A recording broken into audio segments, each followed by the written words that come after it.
Who knew that a pandemic passion project would grow into a Facebook community of over 3 million members?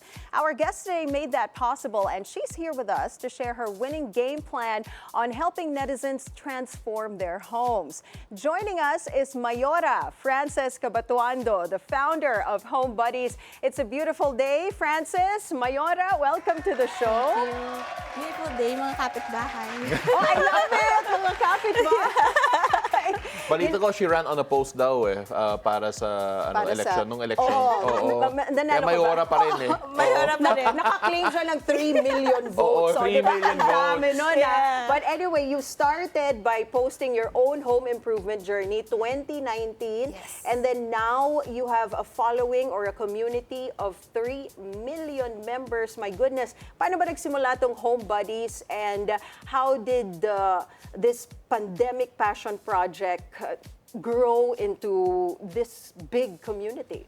Yeah, so I kind of had a head start. So 2019, I moved into my condo, and it was the first time of me living alone. Okay. Because I grew up in a Filipino-Chinese community, family. So medyo sheltered ako. So when I was like, I think 27 that time, sabi ko, I wanted to grow and like be self-sustaining. So I moved out, and then I started figuring out that time when I started, it was just like a mattress on the floor. My first appliance was an aircon. And then I didn't have a ref until like 2 months later. So I was already like kind of building the knowledge on how to build a home. And then the pandemic happened, and then people started finding my Instagram then. So they were asking me, where did you buy this? How did you make this? Because I was doing DIY. And then it snowballed from there, because I felt like sayang the conversations that were happening on the inbox only. So I looked on Facebook. I tried to search home improvement. There was nothing in the Philippines. So I was just like, you know, when you go on Pinterest, for example, it's hard to find Filipino items because all the links link out to like European, American websites. So it's not kind of helpful to the Filipinos. So I made it, and I said like, you know, what do you call mga taong bahay, mga home buddies who bond together? They're home buddies. Okay. So that's how it started.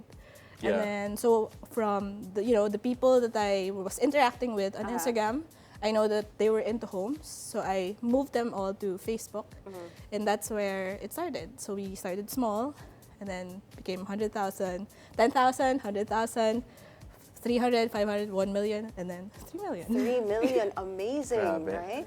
Well, nagulat ka ba sa reaction online and when it comes to the reception of everything that you're putting out? Because I can only imagine, all right, 2019, you were trying yung home improvement, you're putting it online. You had a bit of experience with Nobi Home prior. Pero when you started coming up with content like this, did you imagine it would grow as exponentially as it did? And what do you think people resonate with the most when it comes to your content? So I didn't expect it to be 3 million. I mean, I did want Mga 2 million lang daw. Oo. I did want it to grow somehow, right? 'Cause why Okay. are we investing time on it if we don't expect it to grow? It's just that I didn't expect it to be that fast and that big. Okay. And I think what people resonate with, one, is that it was fresh when we started the Team Puti, Team Kahoy, because people didn't actually understand, or di man sa not understand, but it was hard to grasp for Filipinos the concept of Scandinavian or like Nordic. It was hard to explain because like there's a lot of parang cross-section between minimalism, Zen, all Yeah, these things. But when it was worded out to be like Team Puti, Team Kahoy, it just clicked with them, and they just thought, basta puti, kahoy, pagsamahin mo, it should look nice. Okay. And so that practicality made people like get interested. And Right, so right. one person would tag, it started with the young people. They would tag their mom. Then the mom will tag the dad because the dad will pay for it. Just kidding. And then the mom True naman, though. like, diba, parang everyone tags one another. Yeah, like, yeah. this is what I want. Can you help me build this? And then so it created this network of people who just want to improve their homes, and they all want to find a source of like credible information that can make it easier for them, because we know it's not cheap, Yeah. it's not Yeah. easy, Yeah. and so all these people just wanting like if we only have one chance to build our home or to renovate our home, we want to make sure that we're doing it the right way. Yeah. And so that's what Home Buddies. It's like you're safeguarding your investment. Yes. Yes. true. And again, saludo ko sa lahat ng mga tito out there for spending. Guys, I understand. I get you. Oo. I love it, yung Team Puti and Team Kahoy. Not only did you make it interesting for your followers, but you also made it easier to understand, kumbaga, like putting together all these designs. How did you come up with the branding of Mayora and Kapitbahay within your, the Oo. Home Buddies community? Like, bakit hindi counselor? So actually, it came from the community itself. But okay. how it started is that, during the pandemic or social media in general, it's a very messy place. So when I was growing it and I felt like, oh, we are all like-minded people, we are very mabait it's a safe space. So I would try to maintain that peace. So I would have a love letter or like a post there's a milestone. Say we reach 10,000 followers or members, kapitbahays. I would say like, oh, we are an online barangay, we are the same size of whichever city. Okay. So imagine if you put everyone together, we're that big. So there has to be rules here, you have to follow. And I always tell them like, be the kapitbahay you wish to have. Because like you don't want a maingay na kapitbahay. You don't want a kapitbahay who like tells lies or makes chismes or makes kalat around, right? And so that's always what I say. And then people just said like, yes, Mayora. Opo, Mayora. Sige po, Mayora. Oh, so that's how it yeah. started. Then you Okay. became the Mayora of the community. I love it. Yeah, it's funny how you said like it's the same size already of a certain city. So 3 million. So how many people would it take for you to become a governor instead of instead of just a mayor?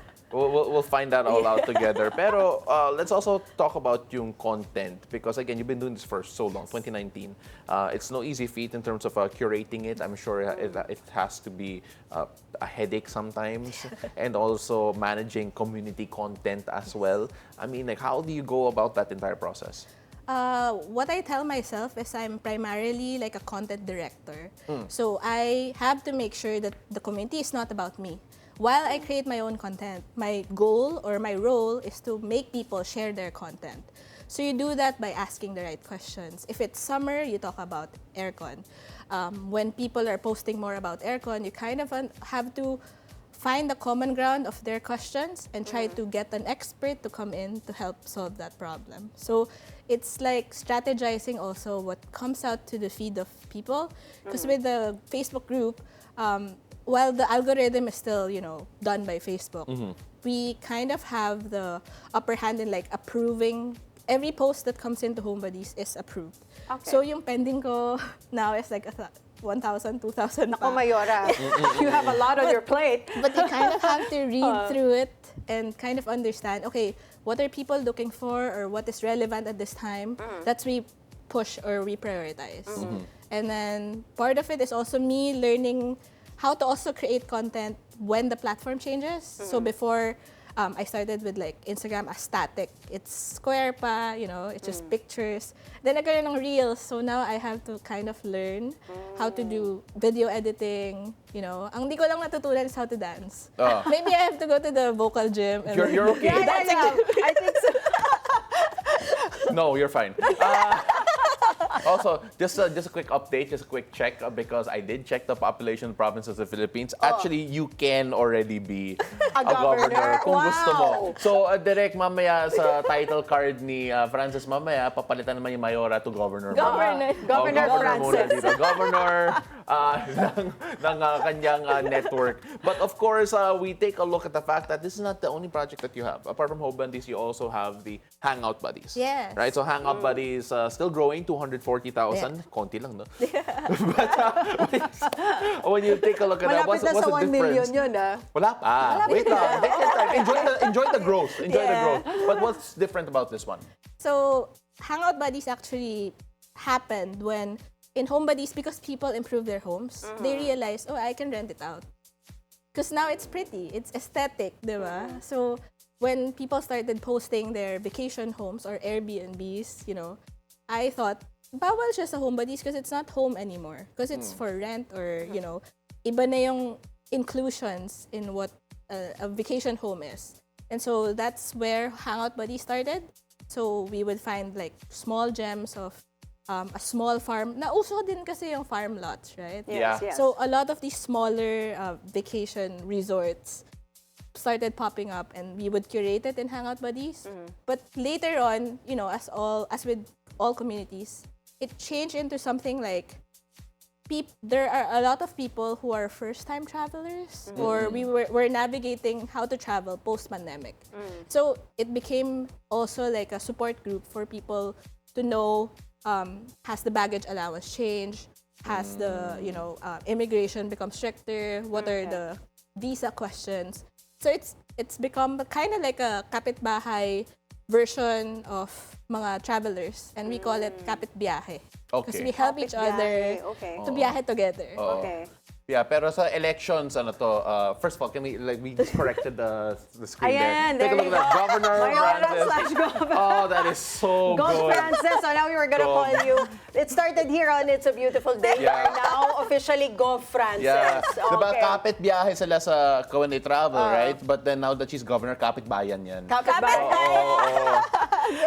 But I can just imagine the challenges that you face, leading these communities, such large communities. Nga, pwede ka na maging governor, right? And of course, in a city, meron dyan mga marites, meron dyan mga nuisance candidates. Uy.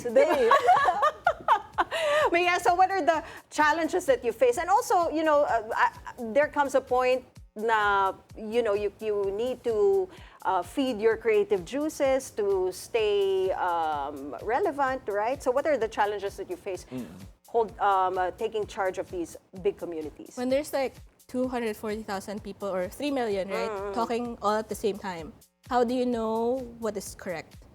How do you know what's true? Because sometimes, people would say, oh, this is what happened to me, pero fake news pala.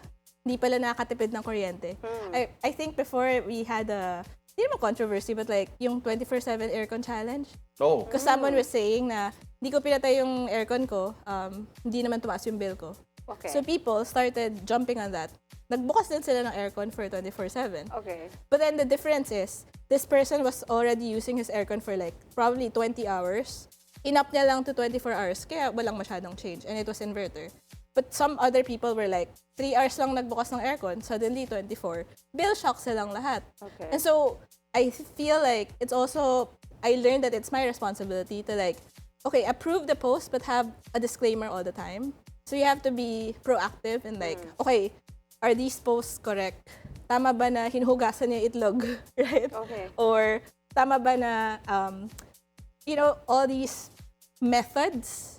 So I just have to always tell myself, like, before I approve this, I have to ask, aside. I have mga parang, ano ba tawag dito? Discernment. Consultants. Yeah. Like, science community, Like you have to science do your communicator, is research. this correct? Engineer, is this correct? So I have like contacts Okay. that I ask. So that's the biggest Magaling, responsibility and challenge. How do I know what is correct? How do I know what is right to be shared? Grabe, there's just so much to consider there. I can only imagine. Kasi now you mentioned you're also dealing with travel, you're also dealing with renting. You are slowly building that di lang community, this network of experts as well. I mean, like, konti na lang talaga, gov ka na talaga. But when you look at even farming, like, kulang na lang may, farm buddies din kayo eh. But soon, right? Yes, soon. yes. But I'm sure there are a lot of people who are inspired by your work and who don't just want to be part of a community, but, help bring like-minded people also together in their own ways, back in their own areas. What advice do you have for those who want to start or at least want to, bring people together as well? I feel like there's more space. There's still space or room for people to make their own communities. Even if, say, Home Buddies is already existing, you can still create your own version of Home Buddies if you just find a problem that has not yet been solved. Which is why may mga parang, hindi naman sister, but like, inspired by Home Buddies now, there's like a Kaskasan Buddies where they talk about credit card hacks. Because, Oh, interesting. I mean, people would use credit cards in Home Buddies, but then whoever thought of it thought like, oh, but there's not yet a group that's specifically for credit cards. And so there's even Farm Buddies, for example, like, it's not yet been done, but there's still opportunity. So don't be parang scared of like, or like think na, people are already talking about it, I'll just join them. But if you have that desire, or like, if you want to take responsibility in shaping the narrative, or like what you want to come out in public, then do it. Free naman yung Facebook. Right, It's right, free of to course. start a Facebook group, so just keep doing it. So, you have all these people in the community sharing their own hacks, their own learnings. Can you share with us yung mga natutunan mo from your community members? With Tita specifically. Yes. Sorry, Anne specifically. So, one of my recent content, so I created a reel about this. What I learned in HomeBuddies is, I tried kasi to drill sa wall. Okay. And then, kahit na mag-ruler ako, ilang beses na mag-ruler ako, for some reason, di siya sumasakto. Okay. And it's difficult when you're drilling something on cement because it's permanent. Yeah. Kind of permanent. So what I learned is just put tape. I mean, I think it's in the video. You put tape behind the thing, so it's fixed. Yeah. And then you drill it, and then hindi yan papalya. Yeah. Promise. So, hindi pwedeng like pencil mo lang from, kunwari, Yeah, kasi mag-draw ka there's ng a tendency for it to like gumalaw. Yeah. But at least when there's a tape, And and then you paper can tape, just, I think. and it's paper tape. Yeah. So I think that's one of my recent favorite hacks. It feels, the nice thing about that, just listening to you talk about it, it's like you're still learning. You've been doing this since 2019, but you're still learning. How important is the fact that there's still so many things that you don't know about, and you're open to learning about it in this whole process? I mean, for example, for appliances, before it was just like non-inverter versus inverter, but now it's inverter versus full DC inverter, and there's so many kinds of may inverter ganun na now. pala now. So part of it is me also trying to learn new technology. See, sometimes I go to the appliance store and just look what's new in the market. Because, di ba, parang sometimes there's dual cooling, what is single cooling, or there's just so many terms for you to learn about. Bakit parang And you gusto ko just- na mag-shopping ng aircon bigla? Alright, sorry, go I ahead. want to check if I have the right kind of aircon in my And house. then Feeling ko obsolete ng aircon ko eh. Or, sorry, go ahead. And there's Alright. also like things like I mean the stickers, right? Like how do you know which one is more efficient with electricity? So you kind of have to see and compare and educate. I need to educate myself so that I know if people are posting relevant and correct things. Because that's my responsibility. Yeah. Before I even ask another person, kasi syempre it's also their time. Can I answer it by myself? Do I have enough knowledge for this? Because sometimes it's all in the instruction manual. It's all, when you talk to the dicers in, say, an appliance store, ang dami lang alam, and actually you learn from them. And even, say, may cleaner ka, pupunta siya sa house, pwede ka magtanong sa kanya ng hacks on Cleaning how to tips. clean your house. Yeah, Yeah. yes, And yes. so, the more I ask, the more curious I am, the more I'm able to share, and the more I'm able to share or ask the right questions, Right. the more people are interested to share. Because di naman yung mga tao din mag-share just because wala lang. Oo. There has to be some germ of, bakit siya mag-share? Kasi tinanong mo eh. Or Right. may nakita siyang, ay parang kulang yung sinabi mo, Mayora. Dadagdagan ko. And that's the Okay. beauty of HomeBuddies because people just find something, they add on to it, Yeah. and then it becomes... It's like a well of knowledge Yeah. talaga. Maganda. It's a learning community. No? Yeah. We should join the Facebook page. I actually followed you already on thank you, Instagram. thank you. Yeah, so I'm going to check out all those hacks. I need that in my home. But before we let you go, Gov, what is next for you, Governor Francis? Libreng pabahay. Ay, charot! Murang pabahay. Mura pa- Oh, that's so good. I love that. I love it. That's perfect. I love it. You know, I mean, HomeBuddy is still growing. We still want to grow it. But I also just want to also improve the way I create content. So, expect na i-level up ko yung mga reels. Charot. Well, I cannot wait to see if you're going to create content about this, especially whether or not there's going to be an actual poll and election na Mayora ba or governor? All right, so that's the next big question for Frances. Thank you so much for coming on, Thank you. joining us. Sa Thank you susunod na also. eleksyon, iboto po natin si Governor Francis. HomeBuddy's party list. Oh my gosh, para sa Thank you for home joining bodies. us, Governor Francis Cabatuano, founder of Home Buddies, ladies and gentlemen.